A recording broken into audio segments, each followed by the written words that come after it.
एक साधु घाट किनारे अपना डेरा डाले हुए था।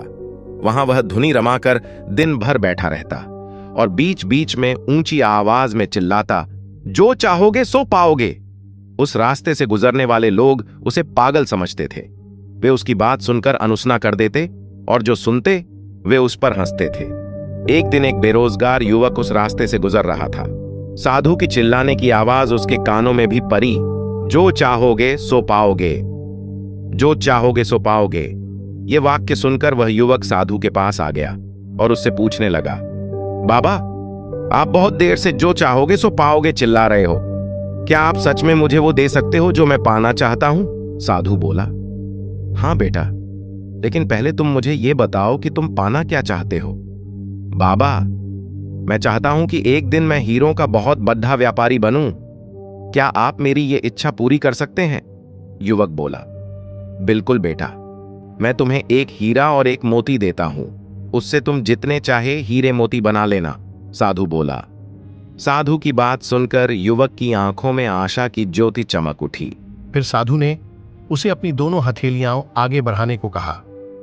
युवक ने अपनी हथेलियां साधु के सामने कर दी। साधु ने पहले उसकी एक हथेली पर अपना हाथ रखा और बोला, बेटा, ये इस दुनिया का सबसे अनमोल हीरा है। इसे समय कहते हैं। इसे जोर से अपनी मुट्ठी में जकड़ लो। इसके द्वारा तुम जितने चाहे उतने हीरे बना सकते हो। इसे कभी अपने हाथ से निकलने मत देना। फिर साधु ने अपना दूसरा हाथ युवक की दूसरी हथेली पर रखकर कहा, बेटा, ये दुनिया का सबसे कीमती मोती है। इसे धैर्य कहते हैं।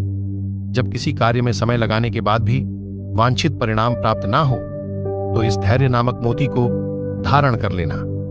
यदि यह मोती तुम्हारे पास है तो तुम दुनिया में जो चाहो वो हासिल कर सकते हो। ध्यान से साधु की बात सुनी और उन्हें धन्यवाद कर वहां से चल पड़ा। उसे सफलता प्राप्ति के 2 गुरु मंत्र मिल गए थे। उसने निश्चय किया कि वह कभी अपना समय व्यर्थ नहीं गंवाएगा और सदा धैर्य से काम लेगा।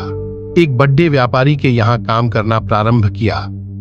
कुछ वर्षों तक वह दिल लगाकर व्यवसाय का हर गुण सीखता रहा और एक दिन अपनी मेहनत और लगन से अपना सपना साकार करते हुए हीरे का बहुत बड़ा व्यापारी बना। लक्ष्य प्राप्ति के लिए सदा समय और धैर्य नाम के हीरे मोती अपने साथ रखें। अपना समय कभी व्यर्थ ना जाने दें और कठिन समय में धैर्य का दामन ना छोड़ दें। सफलता अवश्य प्राप्त होगी।